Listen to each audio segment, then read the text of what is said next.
صلی محمد آل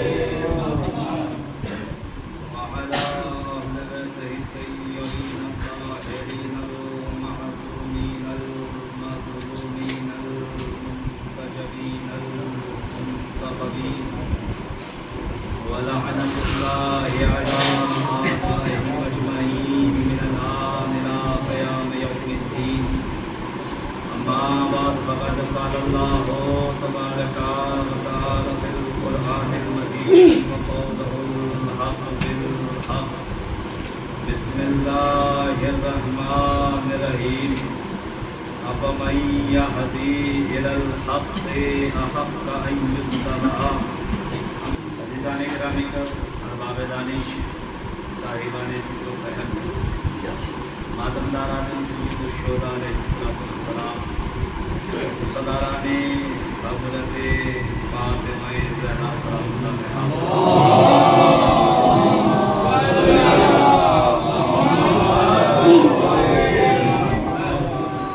علیہ شہزادی کا لاکھ لاکھ احسان ہے کہ پھر اس نے ایک مرتبہ پھر ہماری زندگی میں وہ نایاب لمحہ رکھا کہ ہم پھر اس زندگی کے قیمتی سرمایے کو ذکر حسین میں صرف کر رہے ہیں کرم ہے شہزادی کونین مادر حسنین صدیقہ طاہرہ عذرا بطول راضیہ ایک سلوات پڑھیں گے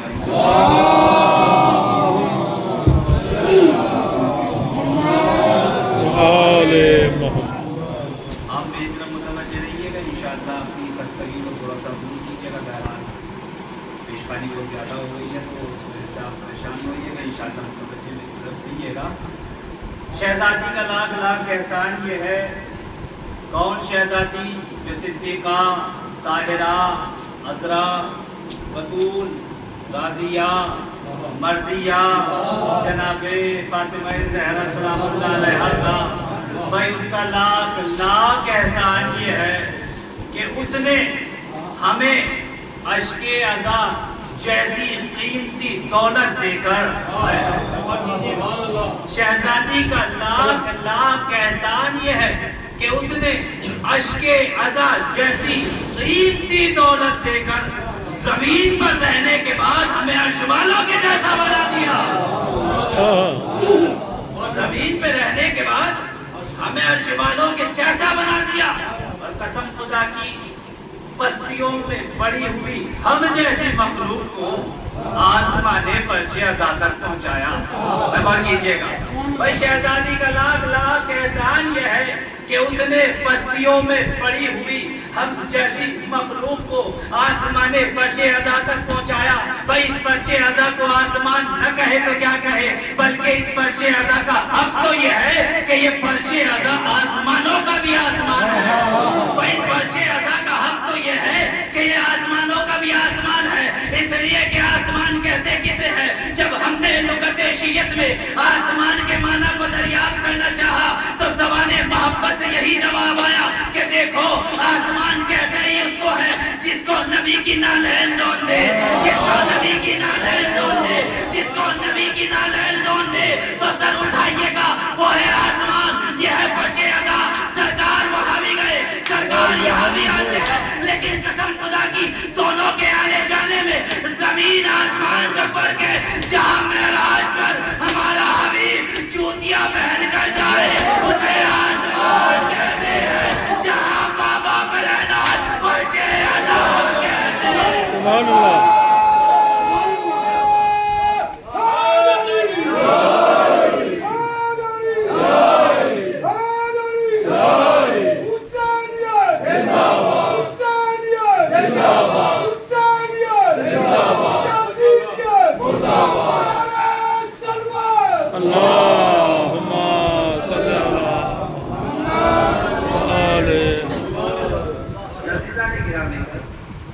یہ ایسا کہ جو ہر انسان کو اپنی طرف کھینچ رہا 1400 سال ہو گئے اب تو نام حسین پرانا ہو جانا چاہیے تھا، لیکن آپ جب بھی مجلسوں کا اشتہار دیکھتے ہیں، کہیں مومنین اعلان کرتے ہیں کھلا جگہ پر مجلس حسین منعقد ہوگی۔ آپ مجھے انصاف سے بتائیے، میرا آپ سے ایک چھوٹا سا سوال ہے، جب بھی آپ مجلس عزا کا نام سنتے ہیں تو آپ کے ذہن میں آتا کیا ہے؟ مجھے بتائیں کیا آتا ہے؟ حسین۔ آپ مجھے انصاف سے بتائیں کہ مجلس حسین میں صرف حسین کا تذکرہ ہوتا ہے؟ بھائی حق اور باطل کی باتیں ہوتی ہیں، شریعت اور دین کی باتیں ہوتی ہیں، پیغمبر کا تذکرہ کیا جاتا ہے، موسیٰ کا تذکرہ کیا جاتا ہے، نوح کا تذکرہ کیا جاتا ہے، ابراہیم کا تذکرہ کیا جاتا ہے۔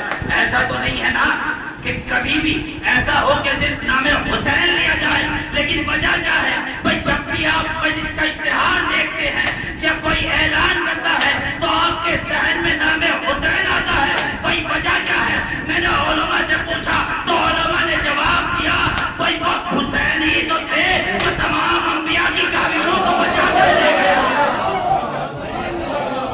بھائی وہ حسین کی ذات تو تھی جو تمام انبیاء و مرسلین کی کاوشوں کو بچا کر لے گیا۔ نام حسین اور عزیزانی گرامی کا بہرحال میں نے جواب دیا تھا، پھر ایک مرتبہ اور جواب دیتا ہوں۔ ہمارے یہاں پر لوگ آج بھی ایسے ہیں کہ یزید کو بچانے کے لیے لگے ہوئے ہیں، یزید کو بچانے کے لیے لگے ہوئے ہیں، ہمیشہ کہیں رضی اللہ کا تاج اس کے سر پر بدبخت کے سر پر رکھ دیا جاتا ہے تاکہ نام حسین کے اس قتل کے نام سے محفوظ ہو جائے، لیکن ہم ایسا ہونے نہیں دیں گے۔ اور یہ جگہ ہم ایسا ہونے نہیں دیں گے، چاہے اپنی گردنیں راہ خدا میں دینی پڑ جائے، لیکن حسین کی قربانی کو مٹنے نہیں دیا جائے گا۔ حسین کی قربانی تا قیامت آنے والی نسلوں کو پیغام دے رہی ہے۔ آج 2026 میں پیغام دے رہی ہے، ہم نہ رہیں گے، ہماری نسلیں باقی رہیں گی، انہیں پیغام دے گی۔ اسی لیے تو کہا جاتا ہے یہ پرچیدہ امانت ہے، اپنی نسلوں کے سپرد کرتے رہو، اس لیے کہ جب بارواں آئے گا وہی سیانی کی پرچیدہ کا مالک ہے، پرچیدہ کا مالک ہے۔ اب میرا سوال یہ ہے، بہرحال ہم سے کہا جاتا ہے یہ بتاؤ کہ شہادت تمہارے یہاں ہے کہ میں اپنے موضوع کی طرف آ رہا ہوں، کچھ بات کی سماج بنی۔ ہم نے کہا بھائی ہمارے یہاں توجہ شہادت جو ہے وہ مقام فخر ہے، اور شہادت مقام فخر ہے۔ سامنے والے نے سوال کیا جب مقام فخر ہے تو پھر تم حسین میں روتے کیوں؟ اور کیجئے جواب دے رہا ہوں تمام انشاءاللہ اہل جموں کی طرف سے نادان سا اور چھوٹا سا طالب علم مکتبہ جعفریہ کے حوالے سے انشاءاللہ جواب دے رہا ہوں تاکہ آئندہ آپ کے سامنے یہ بات آئے تو آپ اسی طریقے سے جواب دیجئے گا۔ جب کہا کہ تمہارے یہاں شہادت مقام فخر ہے تو پھر روتے کیوں؟ اور ایک اور بات ہے، جب تک مقتول موجود نہ ہو تو قاتل قاتل ثابت نہیں ہوتا۔ بہت بڑی بات کہی ہے میں نے، توجہ میری کر رہے، جب تک مقتول موجود نہ ہو قاتل قاتل ثابت نہیں ہوتا۔ زمانے نے کہا کہ جب تمہارے یہاں شہادت مقام قسم خدا کی، کعبے کی قسم، قرآن کی قسم، ہم حسین کی شہادت پر نہیں روتے، ہم روتے ان مصیبتوں پر ہیں جو حسین میں ڈالی گئی۔ غور کیجئے گا، شہادت ہمارے لیے مقام فخر ہے۔ اور عزیزان گرامی، اب وہ کہنے لگا آگے بڑھ کر کہ اچھا جب مقام فخر ہے تو تمہارے یہاں قرآن مجید کی آیت ہے شہید کے بارے میں، فَلَا تَحْسَبَنَّ الَّذِينَ قُتِلُوا فِي سَبِيلِ اللَّهِ، بھائی جو اللہ کی راہ میں شہید ہو جائے انہیں مردہ گمان بھی نہ کرنا، تصور بھی نہ کرنا۔ بھائی تمہارے یہاں مقام فخر شہادت ہے نا، اور تم یہ کہہ رہے ہو حسین مرے بھی نہیں ہے، حسین زندہ ہے، تو پھر تم روتے کیا ہو؟ تو میں نے کہا عزیزان گرامی حسین مرے نہیں، اس لیے کہ ہمارا عقیدہ یہ ہے کہ ہمارے ائمہ معصومین زندہ ہوتے ہیں، اس لیے کہ اس نے کہا کہ دلیل کیا ہے؟ میں نے کہا پہلے تو دلیل یہ سن کہ ہمارے یہاں معصومین سے مدد مانگی جاتی ہے، اور یاد رکھنا مردوں سے مدد نہیں مانگی جاتی، زندوں سے مانگی، مردوں سے مدد نہیں مانگی جاتی، زندوں سے مانگی جاتی ہے۔ میں اپنی بات کو پہنچانے کی کھا رہے ہیں. کہتے ہیں کہ جب حسین مرے ہی نہیں, حسین زندہ ہے, وہ شہید اللہ کی راہ میں جو ہو جاتا ہے وہ مرتا نہیں. یہاں تک قرآن کہہ رہا ہے کہ اللہ کی طرف سے رزق پاتا ہے. اور کیجئے تو پھر یزید قاتل کیسے ہوا؟ غور کیجئے.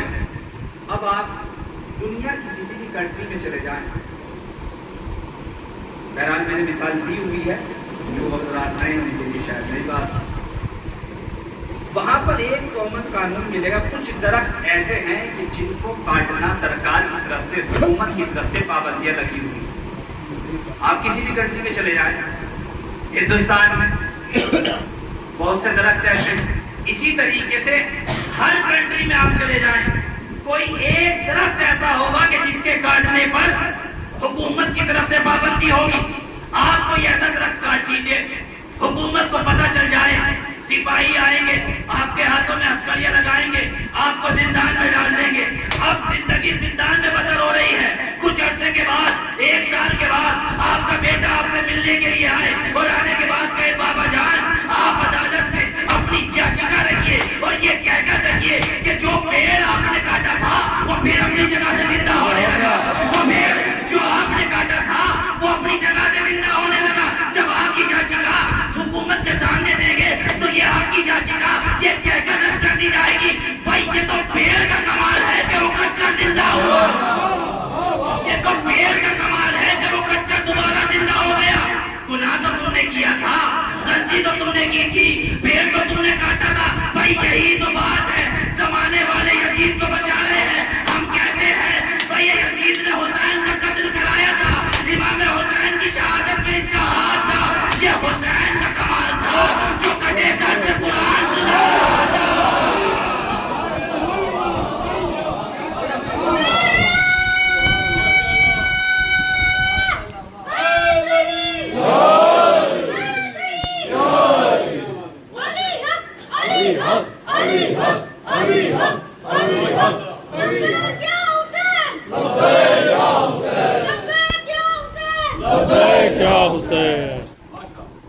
بھائی یہ تو سر حسین کا کمال تھا جو کٹے سر سے نوکے نیزہ سے تلاوت قرآن کر رہا تھا. قتل تو تو نے بدبخت نے کرایا, شریک تو ہے. تا قیامت لعنت و قہار تیرے گلے میں موجود ہوگا. رضانے گرامی, میں نے کہا نا ہمارے یہاں یہ عقیدہ ہے کہ ہم مدد مانگتے ہیں. پھر ایک مثال کے بہرحال میں اسی موضوع کو آگے بڑھاتا ہوں. مجھے فرمائش کی ہوئی تھی تو میں اسی موضوع کو آگے لے کے چلتا ہوں. مثال کے طور پہ پھر ایک مثال دیتا ہوں اپنی بات کو آگے بڑھانے کے لیے. پھر انشاءاللہ قرآن میں چل رہے تھے آپ میں سے, اس کے بعد انشاءاللہ یہی بات تمام. میں یہاں پر آیا, یہ پلاٹ میں نماز پڑھا رہا ہوں. خدا نخواستہ بہرحال موت پڑا, میرا انتقال ہو جائے, میں دنیا سے چلا جاؤں. آپ نے مجھے اس کو کفن دے دیا, نہیں دے جانے کے میمن سارا سمادھان. آپ نے سوچا یہیں پر دفن کر دیا جائے دیہات کے قبرستان میں. اب آپ نے کال کی, ہمارے پریزیڈنٹ صاحب نے کال کی, ہمارے بڑے بھائی آئے. انہوں نے آنے کے بعد پوچھا کہ مولانا رستم علی کہاں تھا. تمام اہل جموں نے کہہ دیا کہ کفن میں لپٹے ہوئے ہیں, یہ تمہارے بھائی. اب میرا بھائی میرے جنازے کو دیکھنے کے بعد مجھے سلام کرنے لگے. مثال دے رہا ہوں, جاگیے گا. میرا بھائی مجھے سلام کرنے لگے تو اہل جموں یہی تو سوچیں گے کہ ان کا جوان بھائی دنیا سے چلا گیا. اس لیے یہ عجیب و غریب باتیں کر رہے ہیں. کفن میں لپٹے ہوئے مولانا کو سلام کر رہے ہیں. پہلی مرتبہ آپ خاموش رہیں گے, جب دوسری مرتبہ میرا بڑا بھائی مجھے کفن میں لپٹے ہوئے کو سلام کرے تو پھر ہاتھ تعجب سے کہیں گے. جب یہی عمل وہ 3 مرتبہ دہرائے تو اہل جموں پریشان ہو کر کہیں گے کیا ہو گیا, ہم نے مانا تمہارا جوان بھائی دنیا سے چلا گیا لیکن مردوں کو سلام نہیں ہوتا. بھائی ہم دشمنان اسلام کو یہی تو بتانا چاہتے ہیں. اپنی مجلسوں کے بعد, اپنی محفلوں کے بعد, اپنے پروگرام کے بعد, ہم زیارتیں کرنے کے بعد بتانا چاہتے ہیں زمانے والوں تو تم ہوں گے جن کے امام مر چکے ہیں, ہم وہ ہیں جن کا امام مر گئے ہیں.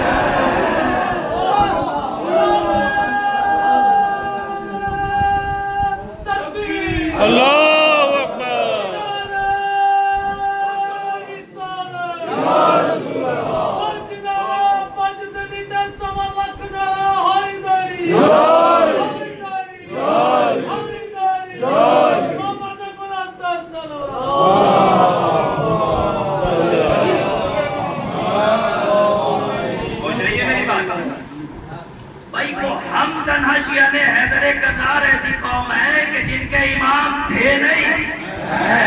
بھائی یہی تو فرق ہے دنیا میں اور ہم میں. تمہارے امام تھے, ہمارا امام ہے, اور جب تک وہ نہ آ جائے قیامت نہیں آ سکتی. اب چلتے ہیں قرآن کی طرف. سورہ بقرہ بسم اللہ الرحمن الرحیم.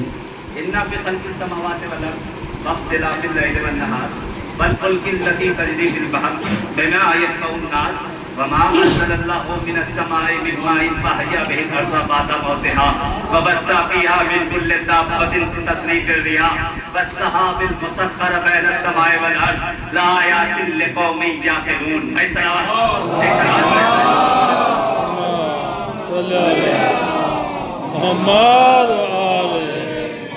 قرآن سے پوچھتے ہیں کہ زندہ کون ہے, اور تاریخ سے جا کر سوال کرتے ہیں. تو آپ سوچنے لگے کہ قرآن کی آیت سے دلیل نہ دوں کہ مولانا نے داد دینے کے لیے اپنی طرف سے کہہ دیا, ورنہ آپ کا بھی عقیدہ یہی ہے کہ ہمارے اہل بیت زندہ ہیں. قرآن کہہ رہا ہے کہ تمام تر اِنَّ فِي خَلْقِ السَّمَاوَاتِ وَالْأَرْضِ, بے شک زمین اور آسمان کی خلقت میں ہماری نشانیاں ہیں. وَاخْتِلَافِ اللَّيْلِ وَالنَّهَارِ, دن اور رات کے آنے جانے میں ہماری نشانیاں ہیں. وَالْفُلْكِ الَّتِي تَجْرِي فِي الْبَحْرِ بِمَا يَنفَعُ النَّاسَ. بھائی دیکھو تو صحیح, بھائی کمال ہو گیا. ہم نے جو سمندروں کے سینوں کو چار کر اس میں جو کشتیوں کو روانہ کیا ہے, اس میں ہماری نشانیاں ہیں. غور کیجیے گا سارے گرامی کا, آیتوں سے نہ گھبرائیے گا, نتیجہ بڑا خوبصورت ہے. اس کے بعد وَمَا أَنزَلَ اللَّهُ مِنَ السَّمَاءِ مِن مَّاءٍ فَأَحْيَا بِهِ الْأَرْضَ بَعْدَ مَوْتِهَا.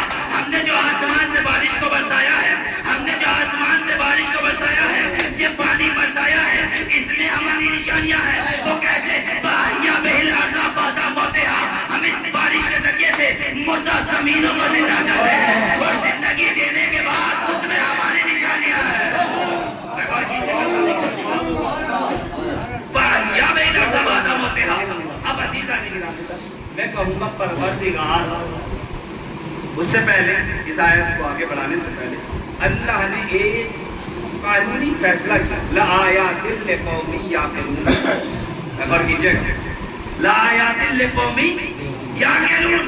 بھائی لوگوں یہ تمام تر نشانیاں صاحب عقل کے لیے ہے, ابو جہل کے ماننے والوں کے لیے نہیں, صاحب عقل کے لیے ہے. اس لیے کہ قرآن کو رکھ لینا کمال نہیں ہے, قرآن کو سمجھ کے پڑھنا کمال ہے. دلیل میں دیتا ہوں. اس لیے کہیں بھی ظلم ہو رہا تھا, حالات حاضرہ ہے, بربریت ہو رہی تھی. 56 وہ ملک تھے جو بہترین قرآن کے قاریان تھے. لیکن جب ظلم بربریت, بچوں کو زندہ جلایا گیا, یہاں تک کہ جنوب لبنان پر شیعوں کو مارا گیا, دنیا خاموش, دنیا دیکھ رہی تھی. مٹنے دو, مٹنے دو, ناک میں دم کیا ہوا ہے. بھائی کیوں؟ اس لیے کہ 56 کے زمین بھی کے اوپر سے ہمارا دکھا ہوا نہیں تھا. ان 56 ملکوں نے اپنے ضمیروں کو طاغوت کے ہاتھوں پر بیچ دیا تھا. یہی تو کربلا سکھاتی ہے. کربلا آج بھی تو درس دے رہی ہے. میں نے ہمیشہ کہا ہے کربلا تنہا شیعوں کی نہیں ہے, کربلا تنہا ماتم کرنے والوں کی نہیں ہے, کربلا تنہا رونے والوں کی نہیں ہے. کربلا ہر اس انسان کی ہے کہ جس کے وجود میں اتنی ہمت ہو کہ وہ باطل کی آنکھوں میں آگے ڈال کے بول سکے. باطل کی آنکھوں میں آگے ڈال کے بول سکے. اس لیے کہ کربلا ٹیررسٹ نہیں بناتی, ہور بناتی ہے. کربلا ٹیررسٹ نہیں بناتی, ہور بناتی ہے. وہ تنہا ہور نہیں بناتی, ہور علیہ السلام بناتی ہے. سلوات پڑھے مل جل کر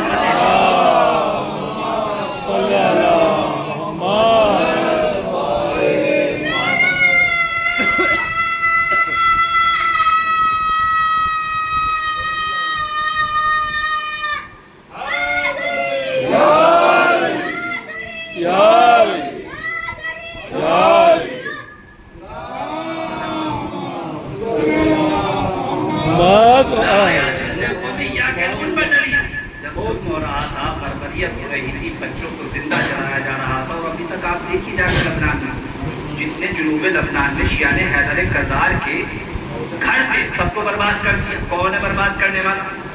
کون ہے؟ دشمن ہے، طاغوت ہے۔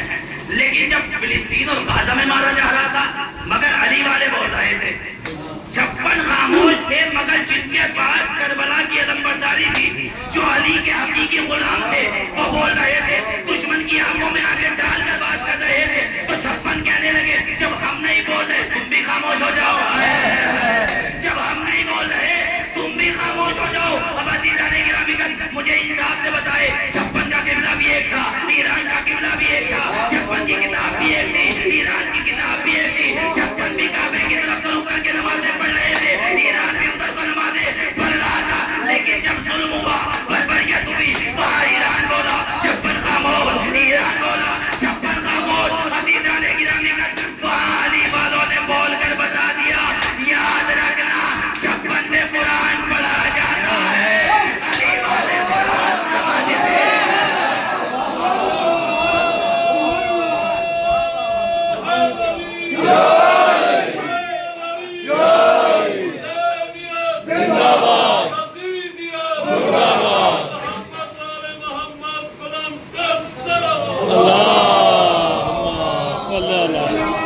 محمد عالم ہمارے یہاں تنہا قرآن پڑھا نہیں جاتا، سمجھا بھی جاتا ہے، ہمارے یہاں سمجھا بھی جاتا ہے۔ اسی لیے ہمیشہ قرآن کہہ رہا ہے کہ مجھ میں غور و فکر کرو، مجھے تدبر کے طریقے سے پڑھو، تعقل کرو، غور و فکر کرو۔ جنہوں نے نہیں کیا ان کی حال دیکھ لیجیے، جو سمجھ کے پڑھ رہے ہیں وہ کہاں پر ہیں؟ معراج کی بلندیوں پر ہیں۔ اور عزیزان گرامی کا یہی وجہ ہے کہ شیعہ نے حیدر کربلا میں سے کوئی آتنکواد نہیں بنتا، کیونکہ کربلا ایک ایسی راہ ہدایت ہے۔ بہرحال بات کہیں سے کہیں نکل جائے گی۔ ہمارا ماننا یہ ہے کہ ہمارے جو اہل بیت ہیں، جن کے ہم تابعدار ہیں، اطاعت گزار ہیں پروردگار عالم کے بعد، وہ زندہ ہیں۔ قرآن مجید کیا ہے؟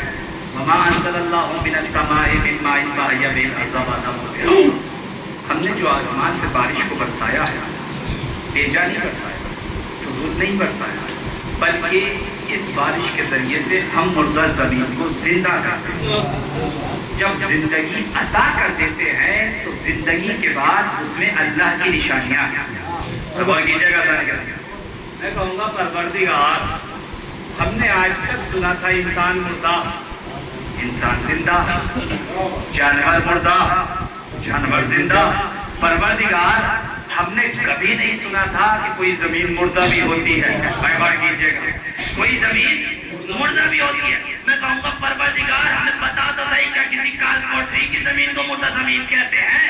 آواز پروردگار آئے گی، پریشان نہ ہونا، پڑھو سورہ یاسین، بسم اللہ الرحمن الرحیم۔ وآیت اللہم الارض میتۃ احییتہا وأخرجنا منہا حبا فمنہ یأکلون۔ پروردگار عالم سورہ یاسین میں کہہ رہا ہے ایک مردہ زمین تھی، ہم نے اس سے کنک نکالی، وہ زندہ ہو گئی۔ ایک مردہ زمین تھی، ہم نے اس سے کنک نکالی، وہ زندہ ہو گئی۔ جب میں نے تفاسیر میں جا کر پڑھا تو پروردگار عالم نے مردہ زمین اس زمین کو کہا کہ جس زمین پر اس کا مالک محنت کرے، کھیتی کرے، ریاضت کرے، کاشتکاری کرے، اس کے باوجود وہ زمین اپنے مالک کو پھل نہ دے، نتیجہ نہ دے، ثمرہ نہ دے، تو اللہ اس زمین کو کہہ رہا ہے مردہ۔ اسی طریقے سے اس کل کائنات کا مالک میرا حبیب، میرا طاہا، میرا مدثر، جس کے صدقے میں کائنات بنائی گئی۔ اب زمانے والوں یاد رکھنا، اگر پیغمبر کسی میدان جنگ میں کسی کو بلائے اور وہ بھاگ جائے، مردہ ہے، زندہ نہیں ہے۔ صلوات پڑھیں سارے۔ اللہم صلی علی محمد عالم۔ میدان جنگ میں مالک بلائے، آواز پر لبیک نہ کہے، وہ مردہ ہے۔ اس کے بعد اب عزیزان گرامی کا پھر ایک قرآن مجید کی آیت پروردگار عالم، اس لیے قرآن مجید کہہ رہا ہے بسم اللہ الرحمن الرحیم واللہ اخرجکم من بطون امہاتکم لا تعلمون شیئا۔ ہم نے جب تمہیں تمہاری ماؤں کی شکموں سے اس کائنات میں وجود بخشا، اسٹیٹس پر بھیجا، ایک مہر لگا کر بھیجا. اور کون سی مہر ہے؟ لا تعلمون شیئا. تم کچھ نہ جانتے تھے، جاہل تھے. یہاں تک کہ تمہیں اتنا بھی علم نہیں تھا کہ تمہاری ماں کون ہے، باپ کون ہے. غور کیجئے، تمہیں اتنا بھی علم نہیں تھا. جب تم 2-2.5 برس کے ہوئے تو تمہیں کہا گیا یہ تمہاری اماں ہے، یہ تمہارے ابا ہے، یہ تمہارے ماموں ہے. یعنی کہ لا تعلمون شیئا کی منزل پر انسان آیا. جب انسان جاہل آیا، بہرحال ہدایت چاہیے. پروردگار وہ آئے گا بھی نہیں، اس لیے کہ اگر تو یہاں آ جائے اور تجھے ان جیسی نگاہوں سے دیکھ لیا جائے تو تو نہ رہے. بھائی حسن خطابت کے انداز میں نے کہا ایک سلوات پڑھیں گے صلی اللہ محمد و آل. اللہ کو ان نگاہوں سے دیکھ لیا جائے میرے مالک تو نہ رہے. اس لیے کہ خدا نہ رہے، اس لیے کہ خدا وہی ہے کہ جو دکھائی نہیں دیتا. لیکن قسم خدا کی کیا کہنے ان بادشاہوں کے، ان عظیم شخصیتوں کے جو زندہ بھی ہیں. یہ کہہ رہی ہیں کہ میں نے اپنے اللہ کو اپنی آنکھوں سے دیکھا. ایک مرتبہ لوگوں نے کہا اے مولا کائنات، اللہ تو وہ ہے جو دکھائی نہیں دیتا، جو آنکھوں میں نہیں آتا، جو بصارت میں نہیں آتا. ایک مرتبہ علی نے مسکرا کر کہا یہ تمہاری والی نگاہوں سے نہیں، ایمان کی نگاہوں، یہ میں نے ظاہری نگاہوں سے نہیں دیکھا، ایمان کی معرفت کی نگاہوں سے. اس لیے کہ علی نے کہا تھا میں اس خدا کی عبادت ہی نہیں کرتا جس کو دیکھا نہ ہو. آپ کی خاموشی کو سلام. میں اس خدا کی عبادت ہی نہیں کرتا جس کو میں نے دیکھا ہی نہ ہو. تو لوگوں نے کہا کہ کہاں سے دیکھا؟ تو علی نے بتایا ان نگاہوں سے نہیں، قلب کی نگاہوں سے دیکھا. اس کے وجود کو پہچانا تو اپنا سر سجدے میں رکھ دیا. اس کے بعد عزیزان گرامی، پروردگار ہدایت چاہیے. پروردگار عالم کی آواز آئی. پڑھو 30واں پارہ. بسم اللہ الرحمن الرحیم. انا علینا للہدی و انا لنا للآخرۃ والأولی. بے شک ہدایت کی ذمہ داری میری ہے، دنیا اور آخرت کا اختیار میرے ہاتھوں میں ہے. میں کہوں گا پر ہدایت لینے والوں کو بعد میں بھیجا گیا، دینے والے پہلے. اس لیے یہ خدائی میں نقص ہو جاتا اگر لینے والے پہلے آ جاتے، دینے والا بعد میں آتا. اور خدا وہ ہے جو ہر نقص سے پاک و پاکیزہ ہے. غور کیجئے گا، پروردگار تو آئے گا بھی نہیں، ہدایت بھی چاہیے. پروردگار نے کہا کہ پڑھو سورہ آل عمران. بسم اللہ الرحمن الرحیم. وَوَهَبْنَا لَهُ إِسْحَاقَ وَيَعْقُوبَ كُلًّا هَدَيْنَا وَنُوحًا هَدَيْنَا مِن قَبْلُ وَمِن ذُرِّيَّتِهِ وَدَاوُودَ وَسُلَيْمَانَ وَأَيُّوبَ وَيُوسُفَ وَمُوسَى وَهَارُونَ وَكَذَلِكَ نَجْزِي الْمُحْسِنِينَ وَزَكَرِيَّا وَيَحْيَىٰ وَعِيسَىٰ وَإِلْيَاسَ وَكُلٌّ مِّنَ الصَّالِحِينَ وَإِسْمَاعِيلَ وَالْيَسَعَ وَيُونُسَ وَلُوطًا وَكُلًّا فَضَّلْنَا عَلَى الْعَالَمِينَ وَمِنْ آبَائِهِمْ وَذُرِّيَّاتِهِمْ وَإِخْوَانِهِمْ وَاجْتَبَيْنَاهُمْ وَهَدَيْنَاهُمْ إِلَىٰ صِرَاطٍ مُّسْتَقِيمٍ. بھائی پروردگار عالم نے کہا ہم نے نوح کو بھیجا، ابراہیم کو بھیجا، عیسیٰ کو بھیجا. جب تمام انبیاء و مرسلین کے نام گنوا دیے، اللہ نے قرآن سے فیصلہ کیا. یاد رکھنا وَمِنْ آبَائِهِمْ وَذُرِّيَّاتِهِمْ وَإِخْوَانِهِمْ وَاجْتَبَيْنَاهُمْ وَهَدَيْنَاهُمْ. اے لوگوں، ہم جب بھی اپنے پاس سے تمہارے پاس کوئی ہدایت کرنے والا بھیجیں گے، یہ نبی کے گھرانے سے ہوگا، یہ نبی کے بھائیوں سے ہوگا، صحابیوں میں سے نہیں ہوگا. صلوات پڑھے احمد لینا.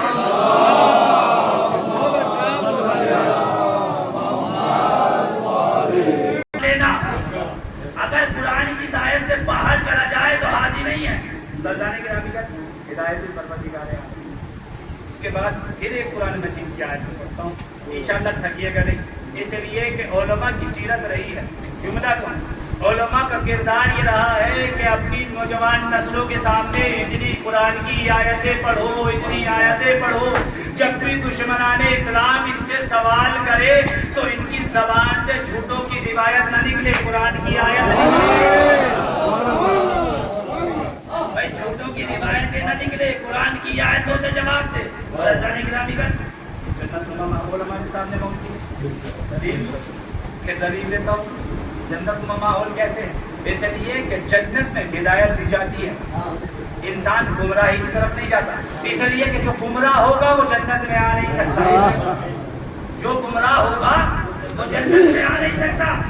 پیغمبر بیٹھے ہوئے جناب سلمان مسکراتے ہوئے آ رہے ہیں، پیغمبر نے سلمان کو دیکھا، سلمان کو دیکھنے کے بعد کہا سلمان مبارک ہو، ہم تمہیں خوشخبری دے رہے ہیں، غزالی گرامی کا زندہ وہی افراد ہوتے ہیں جو زمین پر بیٹھ کر جنت کی ضمانت دیتے ہیں، جو زمین پر بیٹھ کر جنت کی ضمانتیں دیتے ہیں۔ سلمان کو دیکھا، سلمان مسکرا رہے ہیں، پیغمبر نے بلایا، بلانے کے بعد کہا سلمان مبارک ہو، تم جنت میں فضا کے پڑوسی رہو گے۔ اور جیسے یہ کہا جنت کی ضمانت دے دی، کون کہہ رہا ہے؟ یہ وہ کہہ رہا ہے کہ جس کی زبان مبارک پر قرآن مجید کی آیتوں کا پہرا لگا ہے۔ میں آیت پڑھتا ہوں، بسم اللہ الرحمن الرحیم، وما ينطق عن الهوى ان هو الا وحی یوحی۔ میرا حبیب کچھ بولتا ہی نہیں ہے، جب بھی بولتا ہے میری وحی سے بولتا ہے، اور کہیے گا جب بھی کچھ کلام کرتا ہے میرے حکم سے کرتا ہے۔ پیغمبر کہہ رہے ہیں سلمان تم جنت میں فضا کے پڑوسی ہو۔ اب جناب سلمان کو جنت کی بشارت مل گئی، اب جناب سلمان سینے پہ ہاتھ مار کے مسکراتے ہوئے در فاطمہ پہ پہنچے۔ دلیل لیجیے کہ آپ جنت نما ماحول میں بیٹھے ہیں۔ ترزان گرامی کا جیسے ہی دقت الباب کیا تو ایک مرتبہ جناب فضا قریب آئی اور آنے کے بعد کہا کہ سلمان بتاؤ بے چین کیوں ہو، پریشان کیوں ہو؟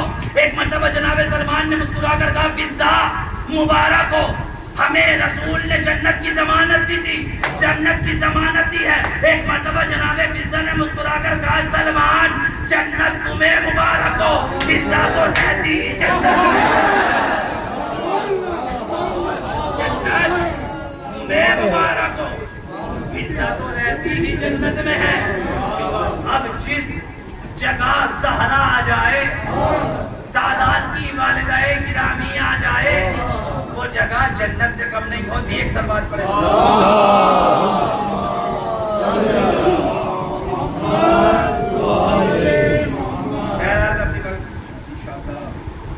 منزل کی طرف آ رہا ہوں کہ آپ لوگ دیر سے بیٹھے ہوئے ترزان گرامی کا قرآن مجید کی ایک آیت تحفۃ الصدیق، اللہ قرآن میں کہہ رہا ہے کہ ہم تمہیں زندگی عطا کرتے ہیں، زندگی دینے کے بعد ہم تمہیں موت دے دیتے ہیں اور اسی کیفیت میں پلٹا دیتے ہیں۔ اور اللہ کہہ رہا ہے کہ ہم تمہیں زندگی دیتے ہیں، اس کے بعد تمہیں اسی کیفیت میں پلٹا دیتے ہیں۔ موت دینے کے بعد اب عزیزان گرامی کا کیفیت بھی اس وقت ہی پلٹایا جاتا ہے جب انسان ماضی میں اس جیسا ہو۔ اور کیجئے بھلے سے مائک ساتھ نہ دے، آپ میرا ساتھ دیجیے گا انشاءاللہ۔ ایک سلام پڑھیں محمد اللہ کہہ رہا ہے کہ ہم تمہیں زندگی دیتے ہیں۔ میں کہوں گا جب میں نے آیا اپنے استاد عزیز یان صاحب سے ایران میں سوال کیا، استاد جو اللہ قرآن مجید کی آیت ہے کہ اللہ کہہ رہا ہے کہ ہم تمہیں زندگی دیتے ہیں پھر اسی کیفیت میں پلٹا دیتے ہیں، یہ پروردگار عالم بتانا کیا چاہتا ہے، کس چیز کی طرف ہمارے لیے اشارہ ہو رہا ہے کہ ہم ماضی میں ویسے تھے۔ استاد نے کہا کہ انسان جب آیا مردہ آیا، مردہ آیا۔ اب سارے اہل جموں تعجب کی حالت میں مولانا رستم علی سے سوال کریں گے مولانا یہ کیسے کہہ دیا ہم مردہ آئے؟ اس لیے کہ اگر ہم آگوش نرس میں آنے کے بعد، آگوش دائی میں آنے کے بعد نہ روتے تو دنیا ہمیں مردگی کا ٹیگ لگا دیتی۔ ہمارا رونا ہماری زندگی کی دلیل تھی۔ اور آپ کہہ رہے ہیں کہ جب ہم آئے مردہ آئے۔ میں نے کہا پریشان نہیں، میں بتاتا ہوں، سمجھاتا ہوں، انشاءاللہ سمجھو گے۔ ہم مردہ کس کیفیت میں آئے؟ انسان جب آیا گہوارے میں لیٹا ہوا، روح ہے، زندہ ہے، لیکن اتنا کمزور ہے کہ صحیح طریقے سے دودھ کی فٹر کو نہیں سنبھال سکتا۔ زبان ہے، نہ ماں کہہ سکتا، نہ باپ کہہ سکتا، پیر ہے اپنے وجود پہ صحیح طریقے سے کھڑا نہیں ہو سکتا، قدم ہے 2 قدم آگے نہیں بڑھا سکتا، تو یہ انسان جو ہے آنے سے پہلے بھی مردہ ہے، جب جانے لگا تب بھی مردہ جانے لگا، کفن میں لپٹا ہوا ہے، آنکھیں ہیں دیکھتی نہیں ہے، زبان ہے بولتی نہیں ہے، وجود ہے کھڑا نہیں ہو سکتا، تو عزیزان گرامی یہ انسان ہے جو آنے سے پہلے بھی مردہ ہے، جانے کے بعد بھی مردہ ہے۔ کائنات میں کوئی ایسا تو ہو جو آنے سے پہلے بھی زندہ ہو، جانے کے بعد بھی زندہ ہو۔ جب میں نے پوری تاریخ اسلام کا مطالعہ کیا، سوائے ابو طالب کے گھرانے کے کوئی دوسرا نہ ملا۔ ابو طالب کے گھرانے میں 2 ملے، ایک تو میرے رسول نے کہا یا علی نصر تو کلو نبیت سے اے علی تم نے پیدا ہونے سے پہلے تمام نبیوں کی مدد کی، تو علی نے پیدا ہونے سے پہلے تمام نبیوں کی مدد کر کے بتایا، علی آنے سے پہلے زندہ، حسین نے نوکے نیزہ پہ تلاوت کر کے بتایا، جانے کے بعد سبحان اللہ۔ ایک سلوات پڑھنے کے بعد جتنی میرے اندر قوت ہے میں لگا رہا ہوں، گا ایک مائک ہمارا سہارا تھا، ایک اور سلوات پڑھے اللہم صلی علی محمد آل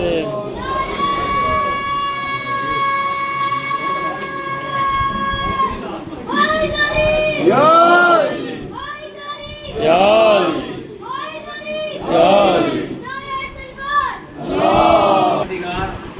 میری کتاب سے زندہ کہہ رہی ہے، اس لیے کہ آج بہرحال آیتوں کے زیر سایہ یہ مجلس کا سفر بابا تھا، قرآن مجید کی آیتوں کے سائے میں انشاءاللہ ہم نے اس سفر کو طے کیا۔ جب پروردگار عالم نے کہا سورہ بقرہ کا بسم اللہ الرحمن الرحیم انی جاعل فی الارض خلیفہ، اے فرشتوں میں روئے زمین پر اپنا خلیفہ بنانے والا ہوں۔ جیسے ہی یہ کہا تو فرشتوں نے ہاتھوں کو جوڑا، دستے تب جوڑے، کہا پروردگار نحنو نسبح بحمدک و نقدس لک، پروردگار تیری تسبیح ہم کرتے ہیں، تیری ہم کرتے ہیں، تیری تقدیس ہم کرتے ہیں۔ تو ایسے کو خلیفہ کیوں بنا رہا ہے جو زمین پر جا کر خوریزی برپا کرے، فساد برپا کرے، قتل عام کرے؟ اللہ نے کہا کہ اچھا خلافت چاہیے، ٹھیک ہے۔ تو پروردگار عالم نے کہا کہ مجھے ذرا ان اسما کے نام بتاؤ۔ میں بتانے لگا ہوں قرآن سے کہ زندہ کون ہے۔ اللہ نے کہا کہ فرشتوں خلافت چاہیے، کہا کہ جی مالک چاہیے، کہا مجھے ذرا ان نورانی شخصیتوں کے نام بتاؤ۔ تو فرشتوں نے لا علمی کا اعتراف کر لیا، کہا پروردگار ہمیں تو اتنا علم ہے جتنا تو نے ہمیں عطا کیا، ہم اس سے زیادہ کچھ نہیں جانتے۔ کہا کہ اچھا نہیں جانتے؟ پروردگار عالم نے کہا فقالا انبئہم باسمائہم، قال یا آدم انبئہم باسمائہم۔ اللہ نے جیسے ہی فرشتوں نے سرنڈر کیا نا، پروردگار ہمیں ان کے اسما نہیں پتہ، ہمیں تو اتنا پتا ہے جتنا تو نے ہمیں علم عطا کیا۔ تو اللہ نے کہا آدم ذرا تم ان کے اسما بتاؤ، آدم ذرا تم ان کے اسما بتاؤ۔ اب عزیزان گرامی مجھے انصاف سے بتائے، ابھی تو نہ لائف ہے نہ وائف ہے، یہ لوگ کہاں سے آ گئے؟ ابھی تو نہ لائف ہے نہ وائف ہے، یہ لوگ کہاں سے آ گئے؟ اس کا مطلب یہ ہے کہ اللہ کا یہ کہنا کہ ان کی اسما بتاؤ ماننا پڑے گا۔ کچھ ذات مقدسہ ایسی تھی جو آدم سے پہلے زندہ موجود تھے،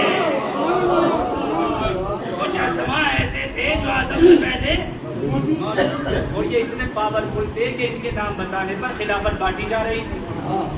یہ اتنے پاورفل نام تھے کہ جن کے بتانے پر خلافت دی جا رہی تھی۔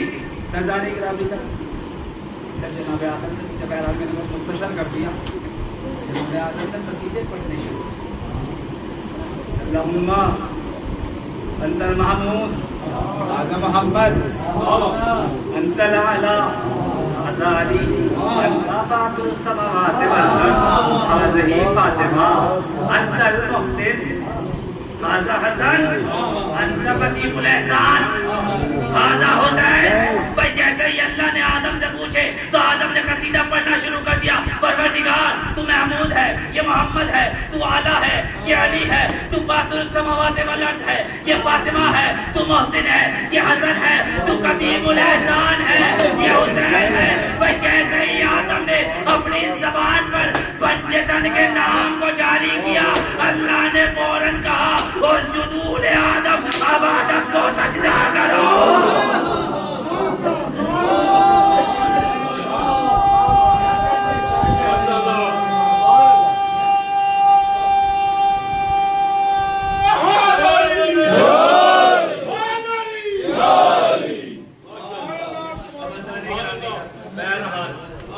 اب اپنی خطابت سے تھوڑا سا نیچے آتے ہوئے ایک جملہ کہوں گا۔ زمانے والوں، جب تمہارے باپ آدم بغیر پنجتن کے لائق کے سجدہ نہ بنے، اے مسلمانوں، اے لوگوں، جب تمہارے اور ہمارے باپ آدم بغیر پنجتن کے لائق کے سجدہ نہ بنے تو تم بغیر اہل بیت کے جنتی کیسے بن جاؤ؟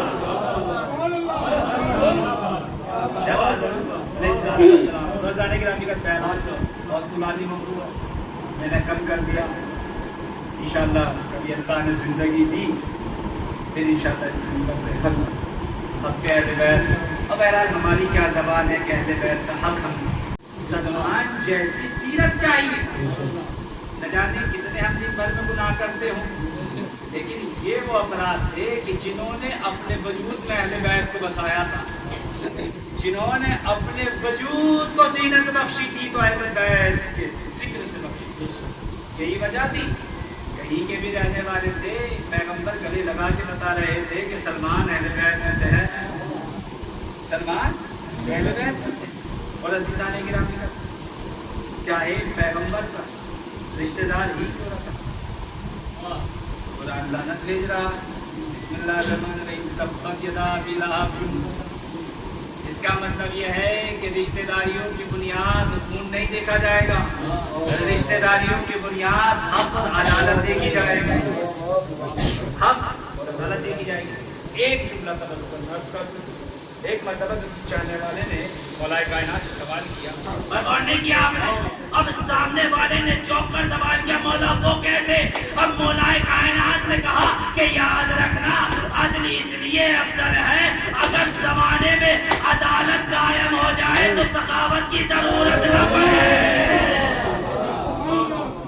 اگر عدالت قائم ہو جائے، اب عزیزان گرامی کا آپ جو کہتے ہیں نا امام زمانہ آئیں گے، عدل انصاف سے دنیا کو پر کر دیں گے، اس کا مطلب یہ ہے کہ آج کے زمانے میں سب کچھ ہے مگر عدالت نہیں ہے۔ آج کے زمانے میں سب کچھ ہے مگر عدالت نہیں ہے، اور یہی تاریخ میں ملتا ہے۔ جب امام ظہور فرما دیں گے امام کی حکومت ہوگی تو لوگ خمس زکوٰۃ کی رقم کو لیے ہوئے کھڑے ہوں گے، کوئی لینے والا نہیں ہوگا۔ کیوں لینے والا نہیں ہوگا؟ امام کی حکومت عدالت میں قائم ہوگی، جس کا جو حق ہے امام خود ادا کریں گے، اب لوگوں کے خمس اور زکوٰۃ کی ضرورت نہیں ہوگی۔ یہ تو آج کے زمانے میں کہا جا رہا ہے امام پردہ غیب میں ہے تو تم اپنے شیعہ بھائیوں کو جو غریب ہے مسکین ہے ان سے نکالو، لیکن عجیب بات ہے ہم بہترین عزاداری کے دعوے دار، مجلس کے دعوے دار، کالے کپڑے پہن کر ایسے ایسے عزادار بنیں گے، لیکن کبھی اپنی جیب میں جھانک کر نہیں دیکھتے ہم نے خون سے نکالا، زکوٰۃ دی، نماز پڑھی، روزہ رکھا، کبھی نہیں دیکھتے۔ اور عزیزان گرامی قدر ہمیشہ یاد رکھنا فرش ادا پر وہی بولتا ہے جو گھر میں بیوی کا درجہ ہوتا ہے۔ جنہیں گھر میں بیویاں ڈانٹتی ہیں نا وہ آ کر فرش ادا میں سیاست کرتے ہیں، یہ حقیقت کیا ہے؟ بیویوں کے کہے ہوئے فرش ادا پر سیاستیں کرتے ہیں، یاد رکھنا فرش ادا پر سیاست نہ کرنا، فرش ادا سیاست کے لیے نہیں آئی، فرش ادا انسان کو حر بنانے کے لیے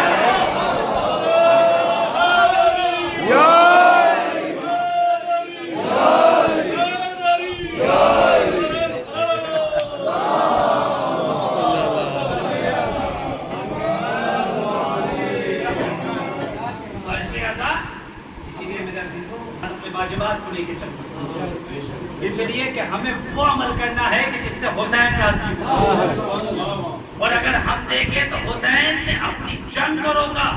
عصر عاشور جب ظہر کی نماز کا وقت مختار نامہ اس بات کا گواہ ہے، لیکن جس میں ملعون عمر سعد نے کہا تھا، عمر سعد کے بیٹے نے کہا تھا اگر ہم حسین کو نماز پڑھنے کی اجازت دے دیں ہمارے لشکر والے ہم سے سوال کریں گے۔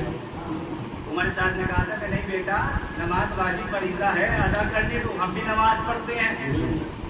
لیکن عمر سعد کے بیٹے نے کیا کہا، بابا یہ جو ہمارے ساتھ آئے ہیں ہم ان کو یہ کہہ کر لائے ہیں کہ حسین دین سے خارج ہو چکے ہیں۔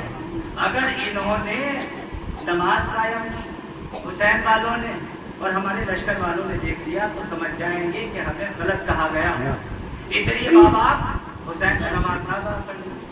تاریخ بتاتی ہے کہ 3 ایسے شجاع جو نماز کی سپہ سالاری کر رہے تھے ڈھال بن کر کھڑے ہو گئے۔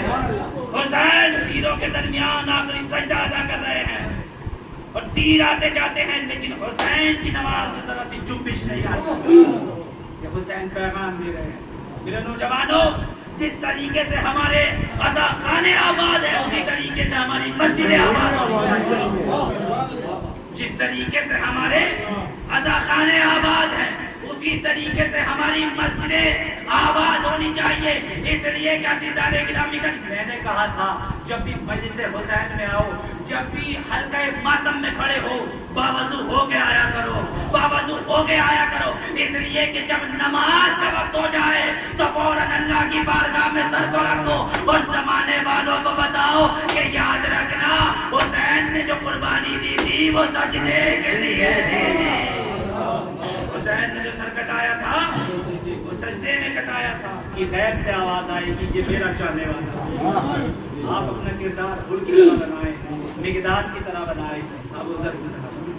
میری گزارش ہے اتنی دیر بسایا ہوں گے لائٹوں کو بند کر دیا جائے تاکہ جو ہے صحیح طریقے سے ادا۔ اس لیے بعض کریا کرتے ہوئے شرماتے بازار میں جانا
تیرا بازار